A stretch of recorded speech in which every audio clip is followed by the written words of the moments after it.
Hello student, welcome back to business studies class. Guys, in last class we completed introduction and characteristics and merits and demerits of partnership.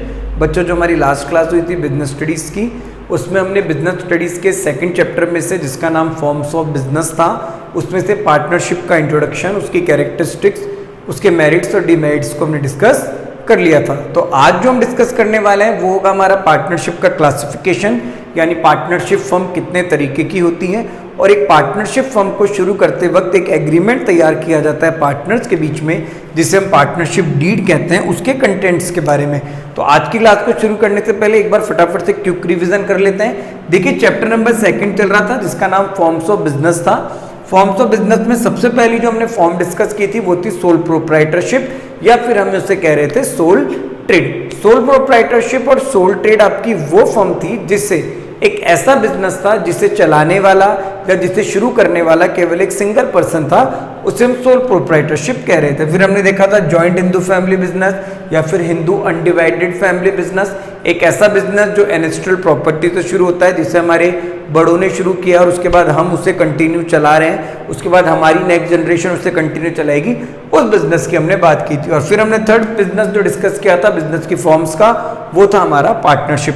Partnership एक ऐसा business जहां पे 2 या 2 से ज्यादा लोग मिलके, मिनिमम 2 या 2 से ज्यादा मैक्सिमम 50 लोग मिलके कहीं ना कहीं किसी बिजनेस को कंटिन्यू चला रहे हैं, बिजनेस को शुरू कर रहे हैं, उसे हम पार्टनरशिप फर्म कहते हैं। क्लियर है? आज हम डिस्कस कर रहे हैं पार्टनरशिप का क्लासिफिकेशन, यानी पार्टनरशिप कितने भागों में बटी है। देखिए, पार्टनरशिप को 2 बेसिस पे बांटा है। सबसे पहले है ड्यूरेशन के बेसिस पे, ड्यूरेशन से मतलब है टाइम के बेसिस पे, कितने समय तक चलेंगी, और दूसरा जो है वो है आपका लायबिलिटी के बेसिस पे। किसके बेसिस पे? लायबिलिटीज के बेसिस पे। सबसे पहले हम बात करते हैं on the basis of duration या फिर on the basis of time. तो हमारी जो पार्टनरशिप फर्म है वो 2 तरीके की है, एक है पार्टनरशिप एट विल और एक है पर्टिकुलर पार्टनरशिप। दोनों के नाम से आपको समझ आ रहा होगा। विल से मतलब है इच्छा, कि एक ऐसी पार्टनरशिप फर्म जिसे शुरू किया गया और जिसे बंद करना हो तो आप अपनी इच्छा से दोनों पार्टनर सहमत होकर उसे बंद कर सकते हैं। उसका ड्यूरेशन कितना है? उनकी इच्छा तक, जब तक वो साथ काम करना चाहते हैं जब तक वो कर सकते हैं। जब उन दोनों का साथ काम करने का मन नहीं कर रहा है तो वो पार्टनरशिप फर्म को डिसोल्यूट करके उसे बंद करके जा सकते हैं। और पर्टिकुलर पार्टनरशिप की एक ऐसी पार्टनरशिप फर्म जिसे शुरू किया गया किसी पर्टिकुलर ऑब्जेक्टिव को पूरा करने के लिए। जैसे फॉर एग्जांपल गवर्नमेंट की तरफ से एक टेंडर आया जिसमें आपको एक हाईवे बनाना है, तो उस हाईवे को बनाने के लिए 3-4 कंस्ट्रक्शन कंपनीज एक साथ आई पार्टनरशिप के अंदर, उन्होंने हाईवे को कंप्लीट किया और अब वो 4-5 कंपनीज क्या हो गई? उस कॉन्ट्रैक्ट से बाहर हो गई। मतलब कि बहुत सारे लोग मिले किसी ऑब्जेक्टिव को पूरा करने के लिए और वो ऑब्जेक्टिव पूरा हो गया तो उनकी पार्टनरशिप फर्म वहीं से क्या हो गई? ब्रेक हो गई। क्लियर है? तो on the basis of duration 2 तरीके की है, पार्टनरशिप एट विल और दूसरी है particular partnership. Partnership at will का मतलब है इच्छा से पार्टनरशिप फर्म शुरू हुई थी शुरू में और इच्छा के साथ ही उसे क्या कर दिया गया?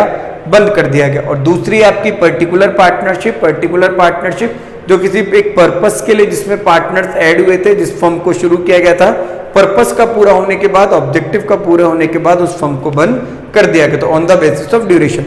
On the basis of liability बात की जाए तो पार्टनरशिप फर्म 2 तरीके की। देखो, जब पार्टनरशिप के कैरेक्टरिस्टिक बताए थे या डीमेरिट बताया था, तो आपको मैंने कहा था कि पार्टनरशिप के अंदर पार्टनर्स जो होते हैं उनकी लायबिलिटी क्या होती है?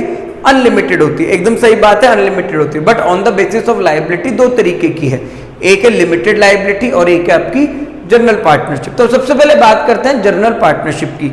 जो हमने पार्टनरशिप के इंट्रोडक्शन में पढ़ा था वो वैसा का वैसा जनरल पार्टनरशिप के अंदर आता है, यानी एक सामान्य पार्टनरशिप जिसके अंदर जो पार्टनर्स हैं उनकी लायबिलिटीज क्या है? अनलिमिटेड है। अनलिमिटेड लायबिलिटीज हैं, सब अपने अपनी लायबिलिटी को चुकाएंगे। हो सकता है लायबिलिटीज को पे करने के लिए उन्हें अपनी पर्सनल असेट्स को भी सेल करना पड़े, तो वो जनरल पार्टनरशिप है सॉरी आपकी, और वो आपकी अनलिमिटेड लायबिलिटी वाली पार्टनरशिप है। बट क्या कोई पार्टनरशिप फर्म ऐसी होती है जिसमें पार्टनर्स की लायबिलिटी क्या हो? लिमिटेड हो? ऑफ कोर्स होती है, उसे हम कहते हैं लिमिटेड लायबिलिटी पार्टनरशिप। क्या कहते हैं? लिमिटेड लायबिलिटी पार्टनरशिप, जहां पे पार्टनर्स की जो लायबिलिटीज है वो क्या होती है? लिमिटेड होती है।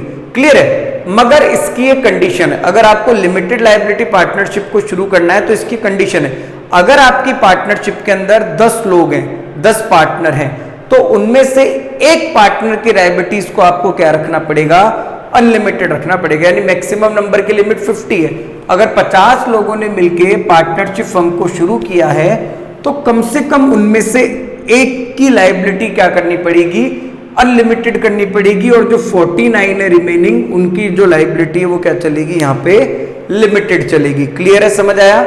और लिमिटेड लायबिलिटी पार्टनरशिप का रजिस्ट्रेशन भी जरूरी। अगर ये दोनों कंडीशंस आप मान लेते हैं, आप इन्हें पूरा करते हैं, तो आप लिमिटेड लायबिलिटी पार्टनरशिप फर्म को शुरू कर सकते हैं। क्लियर है भाई? हमने पढ़ा था पार्टनरशिप के लिए रजिस्ट्रेशन करना कंपलसरी नहीं है। अगर आप रजिस्ट्रेशन नहीं कराओगे तो आप किसी के खिलाफ केस नहीं कर सकते, या फिर आप और भी कुछ राइट्स हैं उनका बेनिफिट यहाँ पे नहीं ले सकते। तो रजिस्ट्रेशन करा लेंगे तो आपको एडवांटेज मिलेगा, ठीक है। मगर लिमिटेड लायबिलिटी पार्टनरशिप शुरू कर रहे हो तो रजिस्ट्रेशन करवाना जरूरी है, और कम से कम जितने पार्टनर है उनमें से एक पार्टनर की लायबिलिटी क्या रखनी पड़ेगी, आपको अनलिमिटेड रखनी पड़ेगी। क्लियर है? तो पार्टनरशिप को जान चुके, पार्टनरशिप के टाइप्स को जान चुके। हो सकता है हम इनमें से कौन सी पार्टनरशिप शुरू करते हो वो हमारे ऊपर डिपेंड करता है, at a will, particular, limited, journal. But जब हम पार्टनरशिप फर्म के अंदर जाएंगे तो 2 या 2 से ज्यादा लोग जुड़ेंगे, क्योंकि वॉलंटरी एसोसिएशन है। तो भैया एक एग्रीमेंट करना पड़ेगा, एक कॉन्ट्रैक्ट तैयार करना पड़ेगा जिसका नाम है पार्टनरशिप डीड। क्या नाम है? Partnership deed. पार्टनरशिप डीड एक एग्रीमेंट है 2 या 2 से ज्यादा लोगों के बीच में, जिसमें वो अपनी टर्म्स एंड कंडीशंस को मेंशन करते हैं कि हम इतना इतना पैसा लगा रहे हैं, मैं ये काम करूंगा, तुम ये काम करोगे, जब प्रॉफिट होगा तो इस रेशियो में बांटेंगे, जब लॉस होगा तो इस रेशियो में बांटेंगे, आपके पास इतने राइट्स होंगे, आपकी इतनी ड्यूटीज होंगी। हर एक चीज आप उसके अंदर मेंशन करते हो ताकि फ्यूचर के अंदर जाके कभी प्रॉब्लम ना हो। देखिए, पार्टनरशिप को ओरली करना बेवकूफी है। पार्टनरशिप एक ऐसा एग्रीमेंट है जिसका रिटर्न होना जरूरी है, इसलिए उसके लिए डॉक्यूमेंट तैयार होता है जिसका नाम है पार्टनरशिप डीड। क्लियर है? अब पार्टनरशिप डीड के अंदर क्या क्या लिखा जाता है? नेम ऑफ द फर्म, जो फर्म का नाम है जिससे पार्टनरशिप शुरू करी जा रही है उस फर्म का नाम। जैसे फॉर एग्जांपल फर्म का नाम है शर्मा एंड सूज, तो उसका आपको नाम मेंशन करना पड़ेगा।